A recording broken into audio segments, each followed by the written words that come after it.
Hello and good evening again. So tonight we're going to talk about part one. Um, so basically this one certainly could involve questions, not particularly individual questions about individual subjects, but questions generally about the part one. Should be quite a short one, this, but I think it's worth having on the site for people to have a look at. So part one, to go over it in the basic form, is the first test you will take, and you can't take this test until your CRB has been accepted or been done and accepted and then taken, and then you've been accepted by the registrar to go on the register, but you're not really going on the register. Don't be able to start training and taking the test. Once that happens, you'll be given a number. Once you've got that number, you'll then be able to go forward. I think the numbers start with 4 now. You'll be able to go forward and start and apply for the part one. What I'm saying on the part one is don't take it lightly. A lot of people take it lightly and just think, oh well, I'll just learn all the questions. You can go on a site like ours, for example. You know, we've got free theory. It's driving-instructors.tv/theory. That would take you to a sister site or a site owned by someone else that we buy into, and that will give you all the questions and answers. And certainly that's what you need. But you don't want to just learn the questions and answers by rote. This is really important because the knowledge that you learn on the part one will be adapted and used on your part two. And the knowledge you learn on your part 1 and 2 will be adapted to teaching someone those skills. So it really is important not to take this lightly and to really study it properly. So you need a couple of bits of material really. One is some guidance, and obviously on our website we can do that, and we have the questions and so on. As I said, we have on our part 1 section, I think it's 40 or 50 videos, and they will be added to that go through the essential skills. Not read it out to you because you'd have the essential skills in front of you. So you need the essential skills, you need the highway code, you need to know your traffic signs as well. Mainly learn with the traffic signs the shapes rather than what's in them. You sort of guess by what's in it, but if you don't know what a triangle means, or a circular sign, or a red circular sign, or a blue circular sign, etc., then you're not going to know what the answer is, regardless of whether you know what's in the middle or not. So learn what the different shapes and colours mean, and then you'll automatically know the answers to the others. And that's pretty important stuff, but that's me going off at a tangent just to make a change. So yeah, essential skills, highway code, know your traffic signs.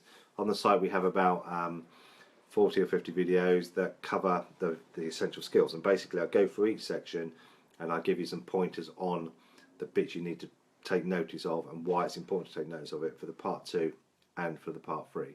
So that is some guidance as to how you can sort of self-study for this, but when I mean self-study, it's not really self-study because you are taking some advice from the videos. For example, if you've got a trainer at this point, your trainer can help you and certainly would incorporate your theory within your part 2 and your part 3 if you're doing those as well. So go to a site like Theory Test Pro, and so we supply that for free, and go through the questions. The ones you get wrong, or even the ones you the ones you guess and the ones you get wrong, definitely go and look them up in the essential skills and the highway code. Make sure you understand the difference between the do not and must not, should not, because they mean different things. So a must not is a law, so you must not go over the speed limit, for example. A do not is something that's not against the law but could be used against you in a court of law. So something like do not overtake near a junction. If you overtook near a junction and a policeman saw you, wouldn't stop you. But if you overtook near a junction and it was dangerous, they would stop you, or there was an accident, then the law comes into it. But on its standalone, it's not a law, but it's something that you really shouldn't do. And a should not is just some advice. Most of it's common sense. But learn the differences, because the differences are absolutely crucial. Make sure that you learn your stopping distances. That's always a booger. I learn them in car lengths because that just works in my brain easier. I can visualise a car length. And you think, well, why do I need to visualise it? Because when you do your part 2, this is, stopping distance all to do with the gaps you leave in traffic, flowing traffic, etc. You keep your stopping distances or your minimum stopping distance. And when you're teaching it, you'll need to know what they are, because you'll make reference to things like 5 car lengths for signalling and walk cross, drive cross rules and things like that. And you've got to have a hang on and an idea of what those stopping distances actually physically mean in real life. This is what I mean by tying part 1, part 2, part 3. A lot of people just learn the stopping distances, but then don't use them in their part 2, and certainly don't pass them on their part 3 and the relevance. And the reason I use car lengths is that's more visual. I can say to people, imagine 5 car lengths. That'd be from here to about that lamppost. Imagine 5 cars queuing up at the traffic lights, as opposed to whatever meters that is. What's 45 meters? What does that mean to somebody? It's very unlikely they're going to know that. So that's up to you. But I learned them in car lengths, and it's just a case of learning them. You do also need to learn them for other vehicles, because that's relevant as well. And you do need to learn the speed limit. So what's the speed limit on dual carriageway? What does the dual carriageway actually mean? And the essential skills are really important to read between the lines, because it doesn't say that dual carriageway can be any number of lanes, including one lane or more, and it's separated by a physical barrier. It doesn't say the number of lanes, but it does say if you're on a dual carriageway and there's more than one lane you're going to overtake, so that implies it can only be one. It can be one lane as well. So it's important to really read it and read between it. And if you look at the videos I've made on that, and there's some free ones on the site on driving-instructor.site, they're not on the other one, they're on this one, on that new one, that you'll see what I mean. You watch the first few for free, you'll get an idea that I'm getting you to read it, and then I'm going through any bits that you didn't really need to think about, because reading between the lines is really important. You know, the traffic, you know, they using your lights, you know, it says you must use side lights if the speed limit is below 30 in the street lamps. So that means you don't have to have normal lights and just side lights. So it's quite important to know all the little vagaries, really. So reading between the lines is pretty important. Learning your road markings, so hatch markings in the middle of the road with a broken white line, you can go into them if it's safe to do so. You can't go into them if it's a solid white line, for example. So things like that. A lot of people think you can't do that. W lines, what do they actually mean? You know, do they mean no parking? Do they mean no stopping? Do they mean you could drop people off and pick them up? You know, what does that actually mean? What does a solid white line in the middle of the road mean? If it's on your side or the other side? Read, and it sounds really patronising, but read it properly, because a lot of people say to me, "Oh, it means you can't overtake." Well, actually, it means you can't cross it unless you're turning right into a side entrance or a house or something like that, or you're overtaking, and there's a list of things you can overtake. You can go over that line to go past certain types of vehicles. So it's knowing all those details. And they may or may not come up in part one, which is why I think it's crucial not to learn part one by rote, because stuff that doesn't come up in part one will come up in the real world, and vice versa. So make sure you really know the essential skills inside out, backwards and forwards. When I did it, when I started, I'm a bit sort of hot and stuff like that, and you see something else, and I knew exactly what page and what number it was, and what all the numbers of the highway code rules. Can't even remember highway code, let alone the numbers now. I don't now. I do know the rules, but I couldn't tell you what page you're on and stuff. I'm not that sort of hot on it anymore, but I know the rules, but I absorbed it so much. So it is important to know your stuff, because it will come up obviously in the questions, but more importantly, it's going to come up on your part two, your ability to judge that. So if you don't go past a cyclist when it's safe and there's a solid white line, but it must be safe, and you don't go past it, you're going to get marked down or fail for that, because that's probably a misunderstanding of the rules, because you can go past a cyclist as long as it's doing 10 miles an hour or less, solid white line, as long as it's safe. So you've got to judge whether it's safe or not. In other words, can you get out back in if a motorbike came around the corner at 70 miles an hour? You know, so that's what the part two is about, being able to interpret those rules and put them into action, and that shows your ability to judge situations and to decide what the best thing to do is. But if you don't know the rule in the first place, you can't possibly put the rule into place. The reason I'm banging on about this is the pass rate's 85%, and that means there's 15% you could be wrong. And the problem with that is 15% is quite a lot. Yes, and you might scrape and you might pass, but it's, as I keep going on about, it's not really about the passing this bit. It's about having that information and knowledge to be able to use it at a later date. It's not about being a clever bum or anything. It's just about knowing your stuff, really. So make sure you really do look at the highway code, essential skills.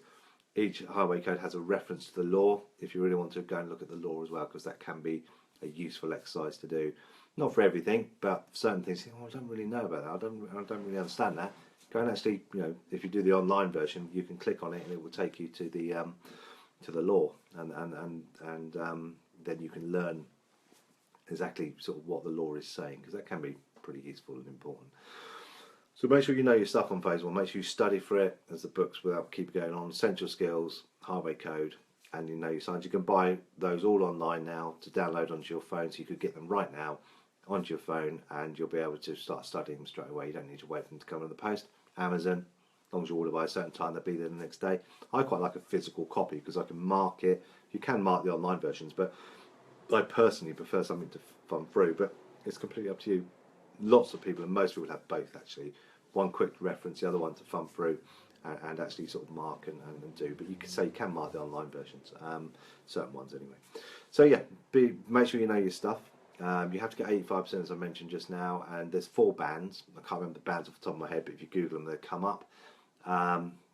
You have to get 80% in each band, so there's 25 questions in each band, there's 100 questions altogether, and you've got to get at least 20 right in each band. So you could get 90%, for example, and still fail. you could get, in theory, 94% of the thing off the top of my head, and you got all the 6 wrong in one band, you're still going to fail.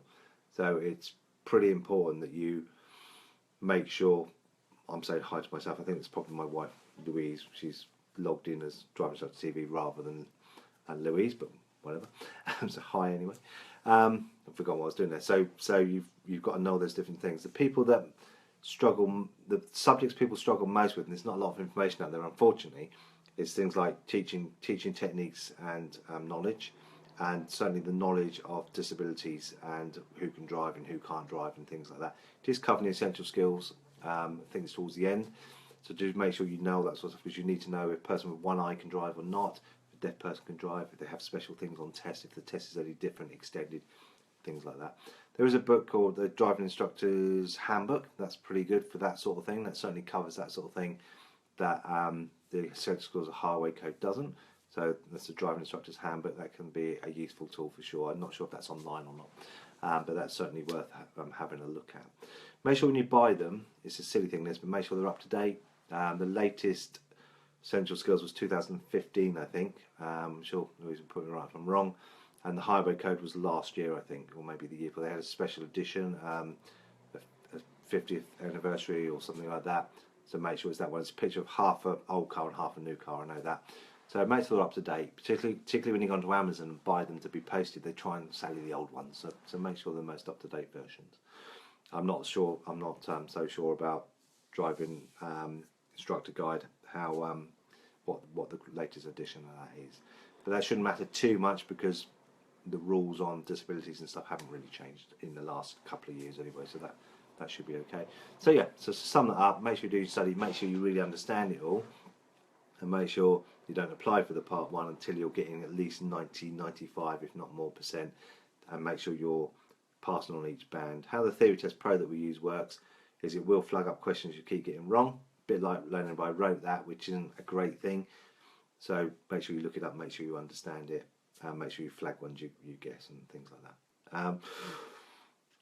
But absorb it, really live it, and really sort of get in high to pull. Please ask questions on this if you want to, because I'm more than happy to answer questions on this particular subject because it lends itself more. Certainly tomorrow Part 2 and probably Friday Part 3 we'll get more into answering your questions. So when it comes to hazard perception, that's the next. You've got the theory test and you've got hazard perception. Got to pass both at the same time.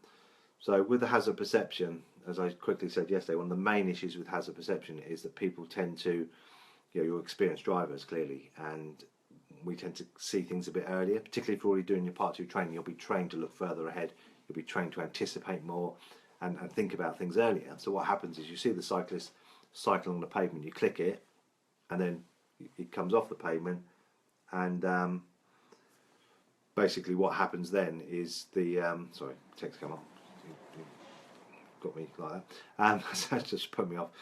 So they're looking for you to click it later is what I'm trying to say. So you don't want to click it too late because you'll get lower marks. So basically there's a window of 1 to 5 or 5 to 1, and when you click it at the right time you'll get a 5, and when you click it right near the end you'll get a 1. If you click it off the end you'll get none. That's when you hit the cyclist. And if you click it before you'll get none as well. So the best thing to do with Theory Test Pros is a practice element to theory test and to the hazard perception.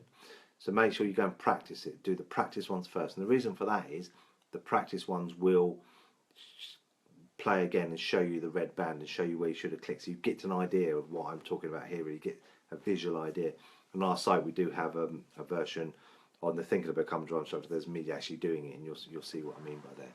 So go and practice the practice ones first. You get 3 at a time, I think, and then you can revisit them and you'll get an idea of when to click. System I use is the free click system, and you won't get marked down for clicking too many times. Take my word for that. You get clicked down for a rhythm. So a rhythm would be click 1 2, click 1 2, click. That's a rhythm. Okay, even if it's click 1 1 2, click 1 1 1 3 4, click. Still rhythm if you do it every time. So be very careful of rhythms, because the problem with rhythms is that they will pick up on that. It's not the number of clicks, it's a rhythm within a click. So the way I tend to think about it is, if I would check the mirror, I'll click. So if I saw a kiddie cycling down the pavement, I'll give the mirror a check because I maybe need to take action there. So I click the thing. When I would cover the brake or come off the power, so I'd take some sort of action, I'd click it again. And then when I would take proper action, like brake for example, then I'll click it again. The second one is where the points are. Whereas if we're clicking the first time, it's just in case you're a little bit late with the first one, you'll get yourself into the 5. And also just starts that process. Oh, there's, you makes you look a bit more. I'm going to check the mirrors, I'll click it. Going to cover the brakes, I'll click it. Or braking, click it. The braking, click it is your 1 or 2s. The other ones are higher. And that's quite a good system, I think, because that ties into your part 3 as well. That ties into, sorry, your part 2 and part 3 as well. But part 2, when you're out practicing your part 2, you sort of are practicing your hazard perception at the same time. There's 14 clips. 14 clips. No, 14 clips. 13 have 1 fold and 1 clip has 2 folds. But most of them have 2 or 3 or 4 folds. And you can't possibly know which one they wanted. So what a lot of people do is they click the first one, the bloke opening the van door, for example, and go, oh, that's that one, and wait for the 20 seconds to elapse. And the kiddie cycles across the crossing and just miss him. And then you don't get any points at all. So you don't know if it's got the 2 in it, and most of them have got 3 or 4 that you could click. Someone parking on the left, I'd click because they could open the door. As they open the door, I click because I would start to take action. As the door swings right open, I would put the brake on, and that would be 1 or 2 points. The first one would be your 4 or 5 points. But there could be 3 or 4. So don't think just because you've done it once or even twice that there's no more going to come, because it's very difficult to tell. If you look at the one that I've got on the site, it's a tunnel, and I'd done the one right, and then I relaxed, and the car came around the bend, I think, or came through the tunnel, and I missed that one because I did what I'm telling you not to do. So be aware of that. It's a bit of I'm going to get emails about this, but it's a bit of a game really, and it is a case of learning the game. So learning when they want you to click, and it's probably a bit later than you would because it's not tailored towards us. Experienced drivers, it's tailored towards learners, and clearly when you've got less experience, you're going to react slower. So it is tailored towards them, and it's not tailored towards us. I think for us, we should have a different one, or a different banding at least, but that's neither here or there. So be aware of that. So 3 clicks, the second one will be where it goes, and do the practice ones until you're getting at the right time. There's quite a lot on the site, I think 40 or 50. They're not exactly the same ones as they use on test, nor the questions, that's worth saying, but they are very, very similar. They used to release exactly the same ones, they don't anymore, but they all do come from the DVSA. So the people that do the test, so they are the right quality, they are the right type of questions. The wording might just be slightly different. And that's coming back to the questions. It sounds really patronising, but I fall into this trap a lot. Make sure you read the question. Like treating a 10-year-old, read the question twice, because I really do quite often read do's and don'ts as the other way round, and of course the answer is completely different. There'll always be one silly answer, but normally that's tied into the opposite. So if say, what should you do at a zebra crossing, one would be go straight through. But if you read it, what shouldn't you do at a zebra crossing, you may click that one. So one seems silly, but only if you read it properly. Otherwise, it's the one you would click. There's 4 options. One would be, so one would be silly, one would be, 2 would probably be, could be, but possibly, and the third one, and the other one would be the answer. I confused myself there. But read them carefully and read the answers as well. Make sure they've got do's and don'ts and all that sort of stuff in it. You've got 90 minutes for this. You've got loads of time on the test. Don't rush through. Take your time. You can flag them as well, so you can come back to them. So don't, it's important, and that's a real test as well as the Theory Test Pro. Don't rush it, and make sure you go for it, read it, and so on. So I think that's probably covered that for now. I mean, these are live chats. I'm probably going to do more of them because they're proven to be quite popular, and I could go through some of the sections a bit more and go through some of the dodgy questions and stuff at a later date if you guys would like me to do that. So if you've got any questions, it's time to ask now because I'm just going to wind up. You can always ask questions later on under the thread, and I'll try and answer them tonight or tomorrow, around most of tomorrow, so I can certainly answer them then. But to sum it up, learn your stuff, make sure you read the essential skills, the highway code, know your traffic signs, learn the different shapes of signs, and also make sure that you're learning bits about disability and law and teaching techniques, because they're the questions that people tend to go out, and they're all in one section as well. I've been an instructor for 7 years, and my partner is about to start his training. Of course, I would help as much as I can. Do you have any advice? Yeah, don't do it. No, absolutely. What I'll say is we're going to do a workshop. We're going to do a live chat on this probably next week now, because we've got a few lined up for people training who are doing some training. certainly the main aspects are role play. The role play is the hard bit at the moment if they don't change the test. If they change the test, it's going to be very easy for you to do it. But if they don't change the test, it's going to be a lot harder in respect of role plays. One of those things. So I'm certainly going to do a live chat on role play and realistic role play for trainers, because there's a lot of people in your situation that are training partners, next to kin, and there's some people on here that are training sons and daughters and things like that. So certainly, what I would say at the moment, if I can hang fire on that and do a live chat on that next week, and possibly with Lou as well, we can give some more advice on that. About to start training. So what I would say on that is, get your partner on the theory test, Pro R1 or your own if you got your own one. Make sure they're doing the ADI ones, and go out and do the driving, and make sure you're tying the two together. That's the important thing at the moment. So don't worry about part 3 just at the moment, and you haven't said that, I've sort of assumed there. So deal with the part 1 and 2, possibly when you're driving around, going wherever you're going, do a bit of commentary driving, tell them why you're doing things, what the relevance of that is to part 1 and 2 and possibly part 3, and just guide them on what they're doing. When you take them out for a drive, then do the same. What I would say on the part 2, and suddenly there's probably a live chat in this as well, don't treat them like a learner, because they're not a learner, they're an experienced driver. We're not doing push-pull steering, we're not doing handbrake every time we stop, we're not doing handbrake neutral if we stall. Hopefully they would stall, but they might do. We're making progress on a national speed limit. You've got to be getting up to the national speed limit. If you get overtaken on a dual carriageway and you're not doing 70, if it's a 70 dual carriageway, they will fail because they're really not getting on. Doesn't take criticism very well. That can be a problem, can't it? So try some coaching techniques. So get him to self-reflect. Get him to tell you what he thinks they're looking for. Get him to tell you what you'll think you're going to say, rather than you saying it first. So don't do it in a criticising way if possible. Try and do it in a guidance and helping way. Okay, that way you'll get less arguments and things like that. And get him to do the studying. You can certainly join our site. We've got a good part 1 and 2 section now, which I think is £10 a month. And that will give him all the advice, and he's taking that from me then and not you, for example. That may be worth considering. And then you go out and practice with him, and then you can use me, say, oh, Blaine says this, and it's coming from me then and not from you. And that third party thing is a very good way of getting rid of any problems that can come with teaching next to kin and partners and stuff like that. But I'm going to just leave it there for now, because this is about part 1, and I don't mind you asking for sure. So study the part 1 with them, start the part 2. But I certainly think there is a live chat on this next week. So keep an eye out for me doing a live chat for people that are training, are starting to get into training, if that's okay. Okay. So any more questions or thoughts? Give people 5 seconds. There's a bit of a lag on this, me talking, you seeing it, and all that. Okay, so hopefully that's useful. Not too rocket science there, but I just think guidance and help, and you're welcome. So tomorrow's one's going to be part 2. So again, it might be worth coming on to have a look at what I'm going to say about part 2, because you can pass it on to your partner and maybe get him to watch as well. Certainly get him to watch these videos.